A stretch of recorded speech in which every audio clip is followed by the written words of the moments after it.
I'm Julia Harrison. I'm the director of the Frost Centre for Canadian Studies and Indigenous Studies, and it's my real pleasure to welcome you to the second lecture in the North at Trent 2013 series. Tonight's lecture, before I go on, I must thank our sponsors. The Frost Centre for Canadian Studies and Indigenous Studies, the Roberta Bondar Fund, and the NIND Fund, which is based in the President's Office. And I'd also like to acknowledge the presence of Stephen Franklin, Trent's president, who's joined us this evening. It's a real pleasure to have you here. Thank you. When I first had the pleasure of meeting Michael Robidoux not quite a year ago, about 8-9 months ago, Christy, and I'm looking at Christy Elaine because we invited Michael from the University of Ottawa to be Christy Elaine's external examiner on her PhD thesis. And her PhD thesis was on elite men's hockey and Canadian identity in Canada. So this sounds like a topic that we would fit in generally with this theme. But in fact, when Michael came, not only did he serve us very well as the external examiner on PhD theses, but I also learned a lot more about him and the breadth and depth of his work. One of the things I also learned about Michael tonight at dinner was in fact that he could almost be called the accidental academic.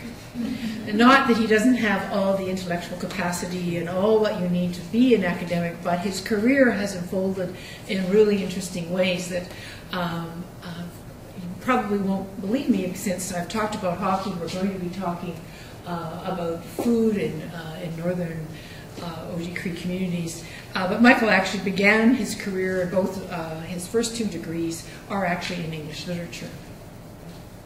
But he said that he got tired of not talking to people, and then went to Memorial University and did his PhD in folklore, which I think says a lot about the breadth and depth of his capacity as a researcher and as a scholar, which really fits in well with the interdisciplinary mandate of the Frost Centre. So he brings that perspective to us.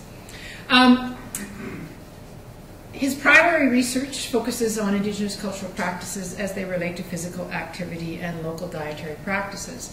And in fact, it was his book, Skate Handling Through the Margins, First Nations Hockey in Canada, which actually led him in some ways to his interest in food, because going into northern communities, the issues and concerns and problems around what makes a healthy diet, which then makes a healthy hockey player and a functioning member of the community, were issues that he started to think about. But I also learned this evening in talking to Michael that he's been involved in international projects doing field work in Lebanon about the cultural practices of food, very much again on multidisciplinary teams that involve the kind of work he does, which is looking at the cultural practices around food, but also nutritionists, toxicologists, physiologists, people who can look at food and food systems in very elaborate and complex and integrated ways. So his as someone who started out in English and is now working and teaching in a department of kinesiology, shows the breadth of his research. So it's a real pleasure to have him here tonight, and I think his work adds a lot to our series. And his talk tonight is Chronic Disease Prevention Through Local Food Procurement Initiatives, a collaborative response with 3 Oji-Cree communities in Northern Ontario. Yeah, so all those twists and turns, somehow I've landed here in Northern Ontario, actually, which you'll see it towards the end, Northern Ontario and beyond. This presentation is really on behalf of our Indigenous Health Research Group at the University of Ottawa, and I mean that sincerely. I'm one small part of this group, and any of the projects that we have that I'm going to be talking about are really the result of hard work by a whole bunch of different people, as Julie has mentioned, from a bunch of different fields. What I thought I was going to talk about today, for the most part, was kind of a little bit about the area that I'm working. I'm assuming there's quite a few that know quite a bit about issues around First Nations health and First Nations in Canada, and so I don't want to elaborate too long, but I at least want to contextualize the region. I was going to talk about some of these changes and the impact on chronic disease, in particular issues of overweight and obesity-related diseases. I'm going to talk to you about this food model that we've been working on, but also really emphasizing a very classic research-based approach that we took, which we thought was very community-based, very cool. Well, to me, I think it was pretty cool, but realizing that it wasn't as community-based as I would have liked it to have been, and some of the learning from that. Some of the challenges in terms of working from a community perspective and a research perspective, but coming back to this collaborative response. In fact, most of the presentation, I guess, I'm going to really focus more on the collaborative response because I think it's more interesting, and I think I want to share a little bit about some of the things that we as a group are working on, and some of the interesting issues and challenges we're facing. Okay, so where we are. Again, to start, I mean, basically we started in two communities, Casablanca, Lake First Nation, Wabangabewan First Nation.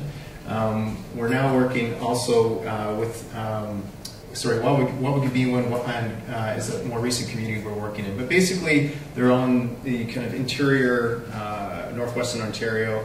They're remote flying communities. Wabangabewan has a population of about 17. Wapakeek has about 300, and Casablanca around 900. They're Oji-Cree communities, again, remote fly-in. They only have road access for periods of the winter, and as you'd imagine now with changing temperatures and fluctuations in temperature, this winter road is dwindling. It's interesting, it's kind of like this forgotten land, I think, to a certain extent in Canada, especially when dealing with northern issues. Even a lot of the funding that we see is oftentimes north of 60.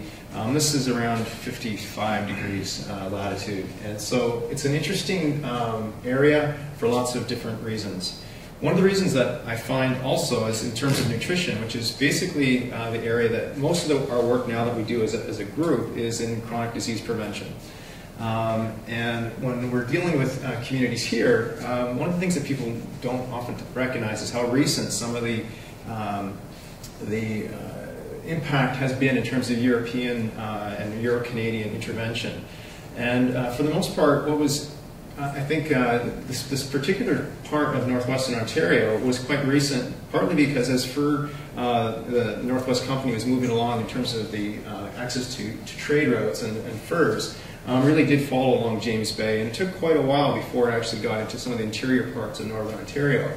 And some of the first accounts that are documented was this kind of the traders were talking about this arrogance of First Nations in this region, basically because of the affluence, where they were showing up with furs and seemingly so self-sustaining. And the diet itself, obviously, were land-based animals, to a certain extent fish, but primarily moose and beaver. And basically, with the setup of the Northwest Company and eventually Hudson Bay Company, we see obviously over-trapping, but also just simply to sustain the trading posts, they basically needed to consume and get more foods in, and basically depleted these wild food resources, but also simply these resources that were used for clothing, for shelter. I mean, it was like basically coming in and wiping out everyone's grocery stores and malls and things like that. It was really had a tremendous impact. But this is interesting because it's only around, say, about the 1750s and onwards that we're seeing this kind of real change in terms of lifestyle patterns. And it's really until about 1800, which again is quite recent, that First Nations in this region, in this northwestern region of Ontario, are really kind of struggling for suddenly now no longer not being affluent in terms of having food access, but are really now struggling, and this kind of culture dependency is starting to take shape. But oftentimes when people talk about nutrition transition, I'm not too sure if there's nutritionists in the room, but people who work in the areas of nutrition transition really do talk about it as kind of a simple step, where people have gone from either kind of eating from the land and suddenly being influenced by market foods or store-bought foods. But when you look at it again, these nutrition transitions are much more graduated. So moving, for example, from being very much reliant on moose and beaver for food and for material resources, but then suddenly requiring then to move to other tertiary food sources like rabbit, more fish, birds, and different food items. It's only this kind of gradual erosion of all food resources that we suddenly see this change. But it's not until really around the 1950s where we see really dramatic nutrition transitions from moving from off the land to more market-based food diets. And again, this region is quite unique in the sense that, I mean, the initial treaties that were signed around 1904, 1905, nothing really happened until the adhesions of this treaty, Treaty 9, in about the late 1920s, early 1930s, where we see now this kind of enforced settlement pattern where people are being required to locate themselves into permanent communities. We're starting to see permanent stores, which is now changing the dietary dynamic incredibly. Even though people are still relying on the land for food to a heavy extent, the store, the permanent creation of settlements makes permanent stores and access to food much more readily available.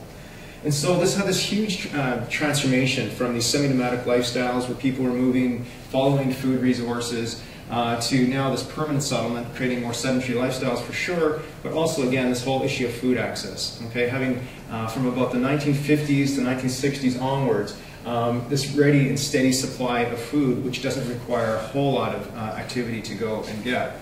But this is really a blink of an eye in terms of basically cultural adaptation. Even from a physiological perspective, these changes are dramatic.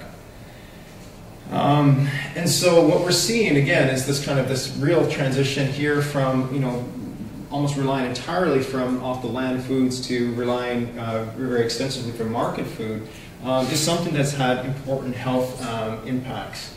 And even when people have talked about from a local perspective the advantages of eating from the land, there's lots of scientific and local knowledge about the actual benefits of these types of food sources. So our project, to a certain extent, is a response to that. Actually, before I get into that, our project was designed for the most part to ultimately determine, what are the benefits, what are the consequences of this dramatic change in dietary patterns, particularly from off-the-land foods to store-bought foods in such a short period of time.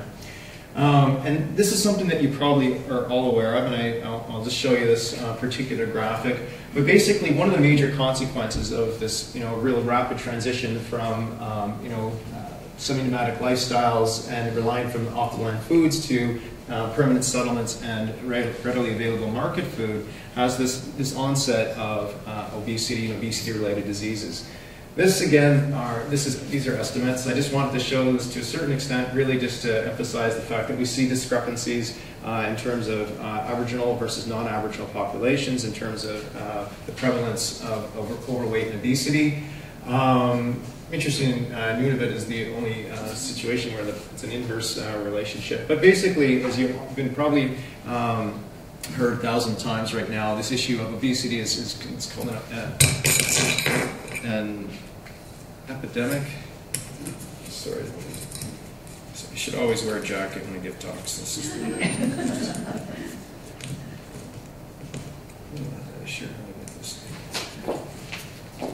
You would think you should squeeze this way. Yeah, that's what it doesn't really work. It's the exact opposite.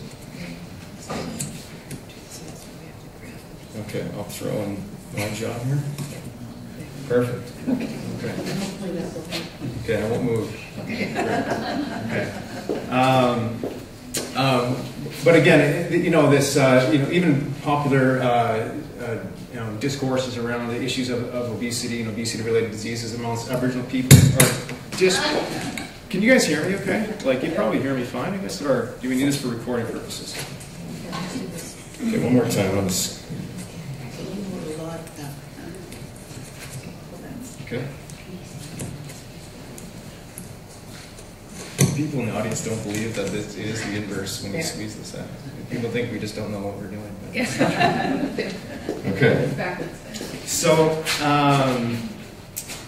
yeah, I forgot. Okay, so basically, this is just kind of reinforcing the same thing. the obesity issue is one thing. What's more important, I feel, is this slide, which is actually kind of still an older bit of data from 2005.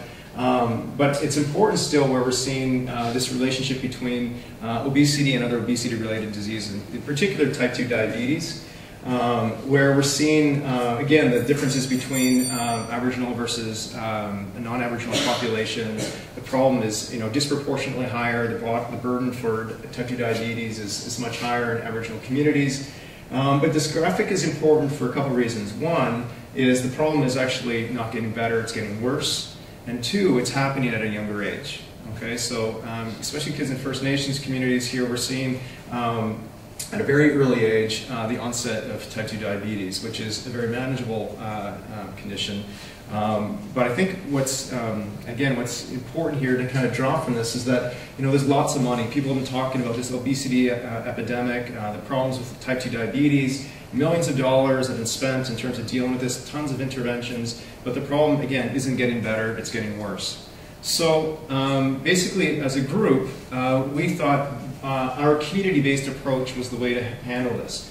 Working from what elders have been talking about in this region and most regions across the Canada, even oftentimes throughout the world, is this emphasis on what was quote-unquote traditional dietary practices, the importance of these foods brought to people from a health perspective, but also from a cultural perspective, that these were culturally affirming foods that brought about good health. And it wasn't only in terms of these changes in diet that we see this onset of these chronic diseases. And so what our group did, again, in a group here where we have people working from my area, kind of on the cultural side, but toxicologists, physiologists, people working in the areas of nutrition, set up a study basically in initially these two communities, Wapakika First Nation and Casablanca Lake First Nation, to basically determine would we find any differences in terms of people who ate from the land versus people who ate more from the store. We set up a very simple study design. It was funded by the Northern First Nations Environmental Contaminant Program. And this program itself is one of the few programs that funds this type of research south of 60. But it was basically a contaminant grant. And again, talking about all the different hats I wear now. So I was a kind of a contaminant specialist for a period of time as well. So, but basically, as the principal investigator, I was the one that, when working with these communities, we were able to get the funding and set up the study. And so my job is really to determine when people talk about traditional food consumption, what does it mean? A lot of people would say, yeah, I eat traditionally, but that might mean eating deep fried fish, walleye, every second Saturday. And versus people who really do eat not just simply how they prepare the foods, but different parts and tissues of the animals and what animals they're eating. So that was kind of my job, to understand the extent to which land-based foods were actually being consumed in these two communities. The second objective was to assess if there was any significant differences in terms of the prevalence of obesity and type 2 diabetes between what we initially called wild food consumers versus low wild food consumers. And I'll explain a little bit how that came to be. The clinical work, which was, again, it was quite difficult in terms of getting all of this to happen within these two communities, but basically there was basic anthropometric measurements that were done, BMI, waist circumference. But there was a second stage where we did blood extractions in 72 individuals, and I'll explain to you a little bit how the recruitment worked. But basically, they were given an oral glucose test, which is basically kind of a simple way of saying they drank sugar and saw how their body responded to it. That was tested. There was also the blood work was done to test inflammatory markers and see what type of inflammation. There's good and bad inflammation. And then basically the levels of environmental contaminants. And so I don't have my science colleagues here to talk about that, so I do have some slides if anyone's interested in some of these results, but in more scientific ways, but I'm going to focus a bit more on the other components, which is more what I do. And that was the ethnographic component, which was really trying to understand, again, not just simply what traditional diets consisted of in terms of what was actually consumed, but basically what's involved in terms of getting on the land and actually going out and getting these foods. And Julie had mentioned my first introduction to these communities was, you know, I was doing hockey research in Northern First Nations communities. And the first thing, as soon as you'd go into the community, people would want to take you, let's go ice fishing, or let's go for a boat ride and go hunting or do whatever. I'm not a hunter. I don't know anything about hunting, to be honest. And even fishing, I have you know, somewhat limited knowledge, even though it's still fun for me. But basically, I was able to participate in observing all these practices. We'd actually live in the communities during peak harvesting periods.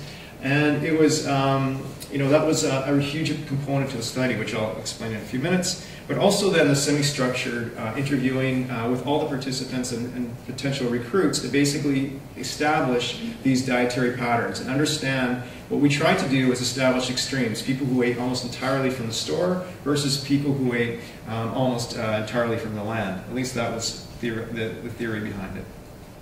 The traditional food practices, this was something that was you know, pretty amazing for me just as an individual, getting to participate, not just simply in terms of getting on the land and learning how the incredible amount of work that's still involved in terms of and the costs associated with getting on the land.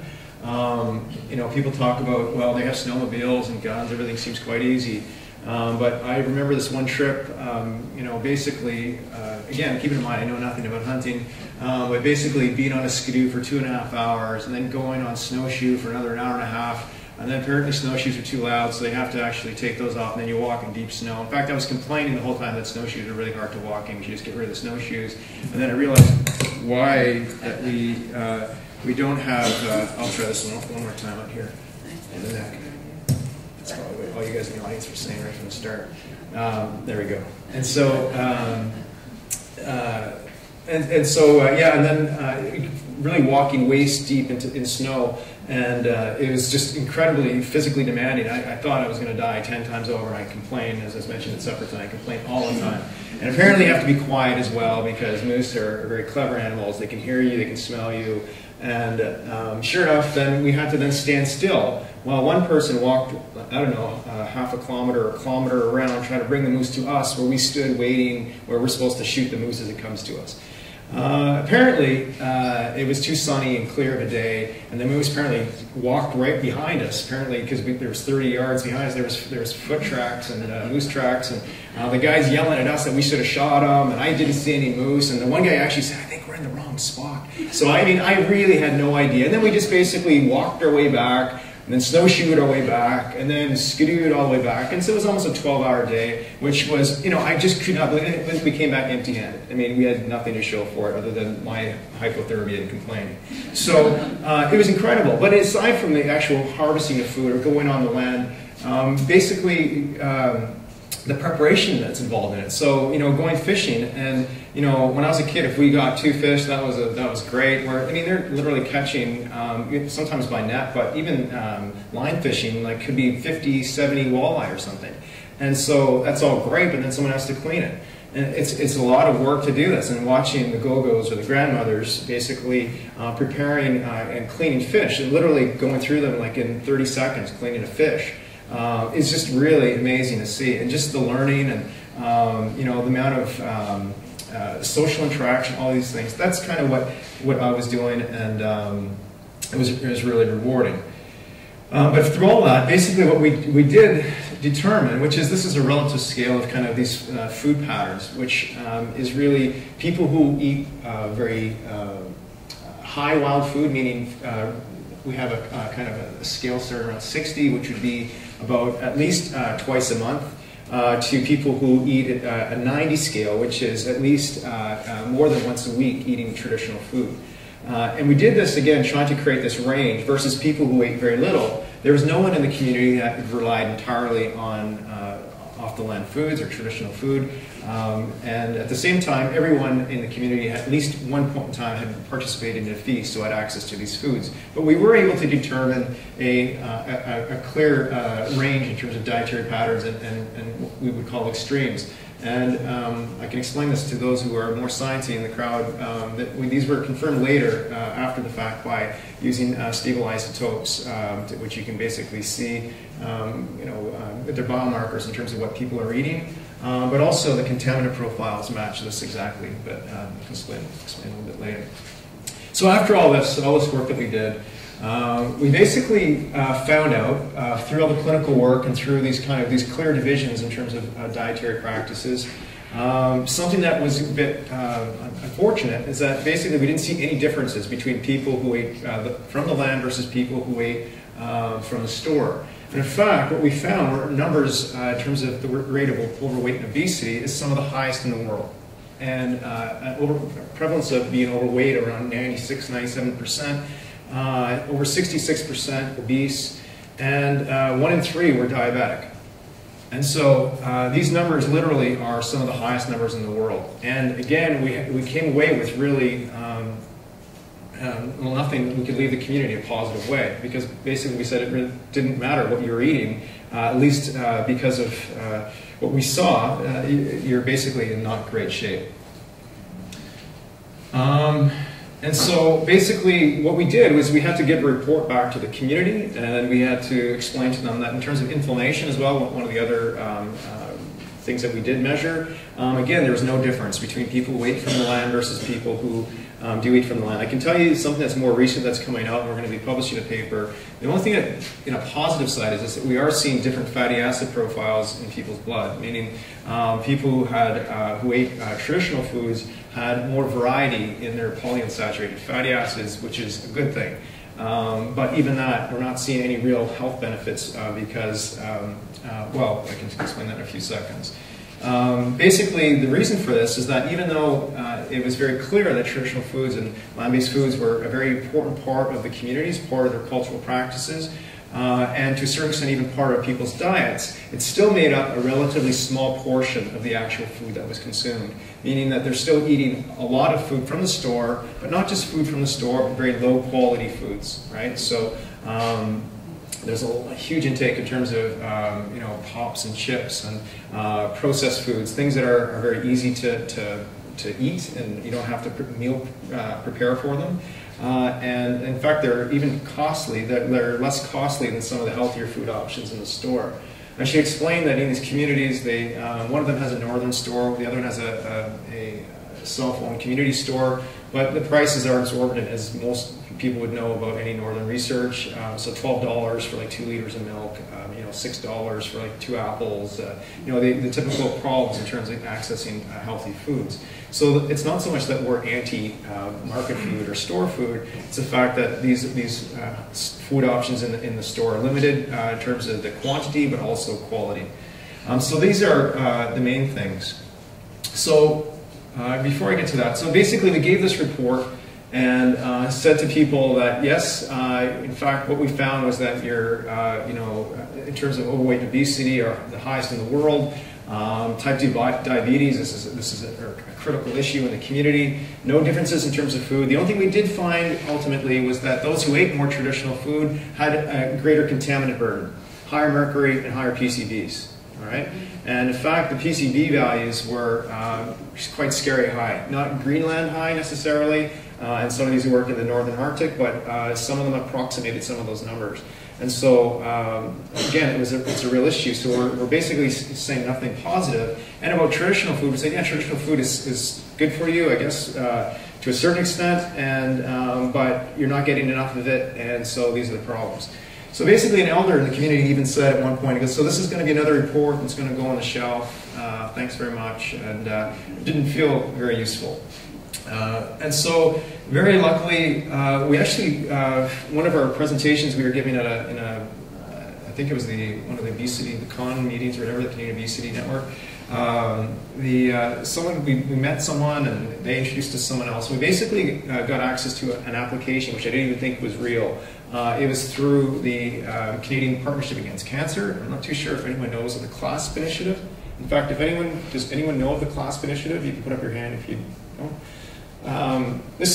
Clasp is basically the coalition's Lincoln Action and Science for Prevention. People in the room who do research, you should know about this because the last chunk of money they received is about $250 million from the federal government, and They are funding coalitions, not necessarily research, but basically people who are working in multi-sectoral types of projects working to deal with chronic disease. The CPAC is actually arm's reach out of a group out of Health Canada.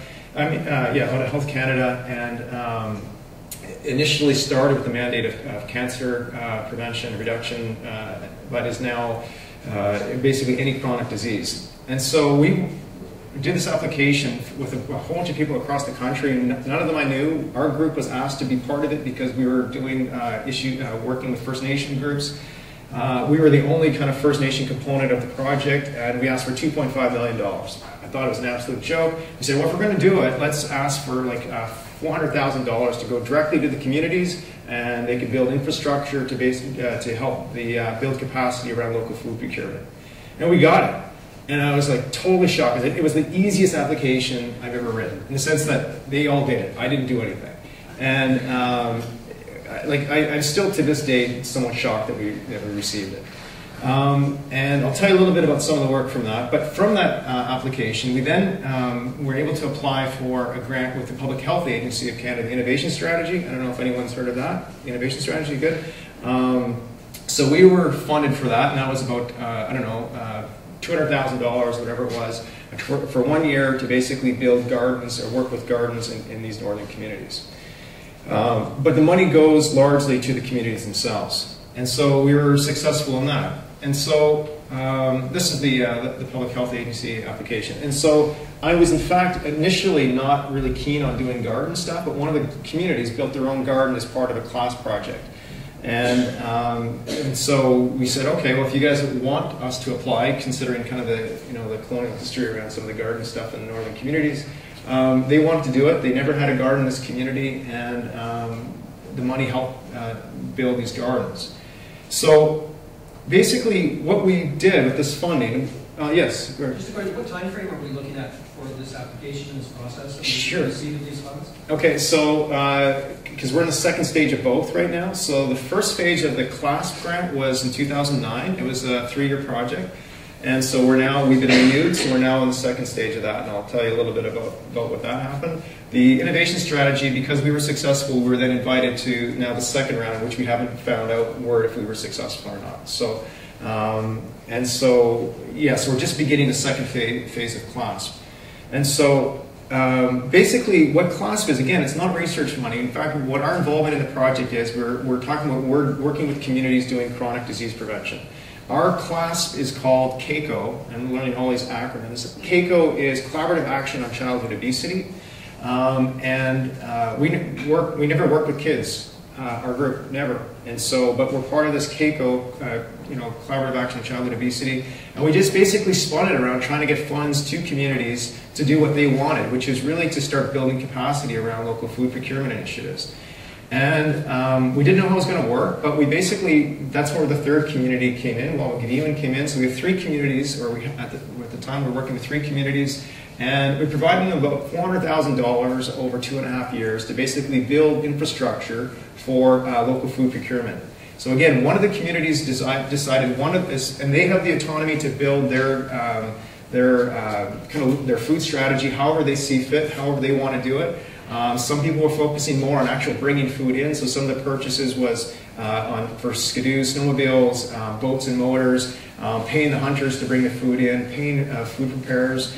Some people were focusing more on education, getting younger kids learning how to actually get on the field, get out on the land, and actually learning on what parts of the animal, how to hunt, how to fish, how to prepare the animals, how to cook. And so it's up to the communities about how they wanted to spend these funds. And so again, one of the communities decided part of their project was going to be on a community garden. So that's where the Public Health Agency project came in, and so the communities who wanted to do gardens, funding was given to help, and we provided a little bit of expertise on the horticultural side to help build some of that. But basically, it was quite incredible. Over 2.5 years, each community developed their own food strategy. The community garden work, which is, again, I don't really know anything about gardens. We're lucky to have a few people in our group that did. But basically working in northern communities that really don't have a history with gardening, And we're learning like from scratch about how to actually do it, and from literally plotting the land to the planting itself. And this was the first year where this worked, and incredible yields. I mean, and you know, even by Facebook, all the communication, people are talking about eating fruits and vegetables for the first time, and what it's like to have fresh strawberries, and they were growing squash and growing all these things which we didn't think was possible. And they're the ones that are doing it. This second year, they did it without our funding, but their gardens got killed by cutworms. I guess apparently cutworms are not very good for gardening. So that was pretty bad, but they still were able to get pretty decent yields, but their gardens were hit. So we are working on those, on building food capacity, but there's also this component on food distribution. I'm not too sure how familiar you are with this, but one of the things that we have to do, report back to our funders to say, yeah, these are all great things that are happening at the community level, but this is a chronic disease prevention strategy. And so who's getting access to these foods? And how can we ensure that it's actually having some sort of impact? And that's one of the more sensitive issues because you know, communities have always had their own informal food sharing strategies. And for us to say, okay, well now we need everyone to actually have access to these foods, you know, it's a sensitive issue, and so how food is being distributed is something we've been talking with the communities, and so we did work with them on improving the school breakfast program, formalizing community feasts. This particular image on the bottom was quite a successful one, where all the foods at this feast were actually locally produced.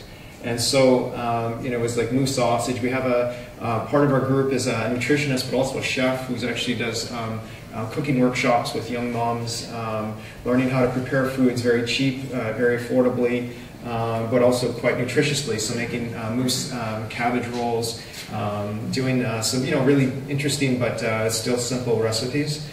And that's basically this kind of Clasp Initiative.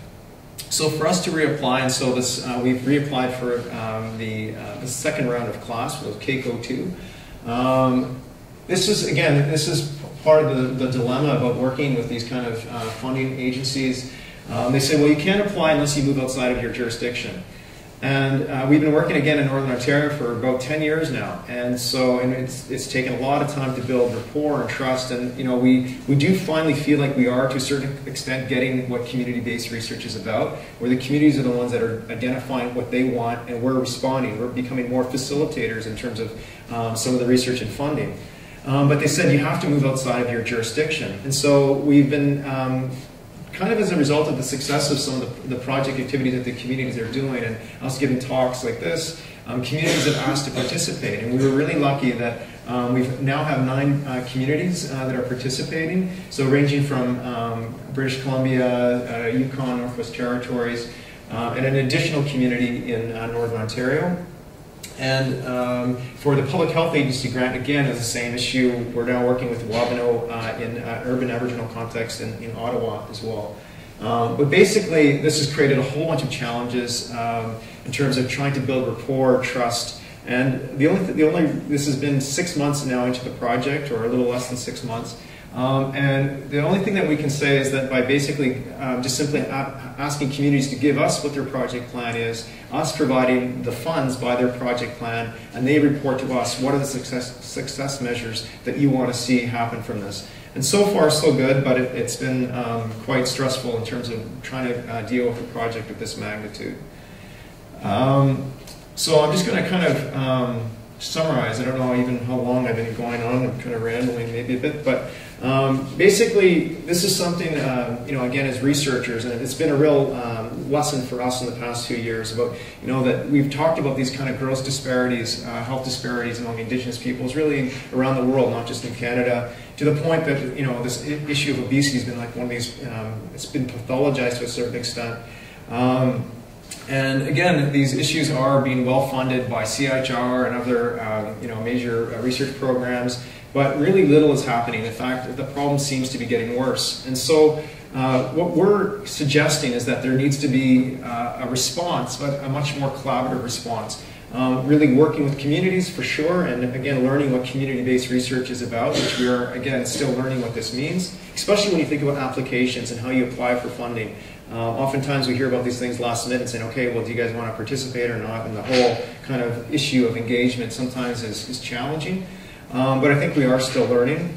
But these approaches then need to be basically in line with cultural practices. And I think even though we didn't have the positive results we wanted to share in terms of the first phase of the initial classic research approach, it is clear again that these cultural practices are important and of real value to the communities. And these foods do play an important role.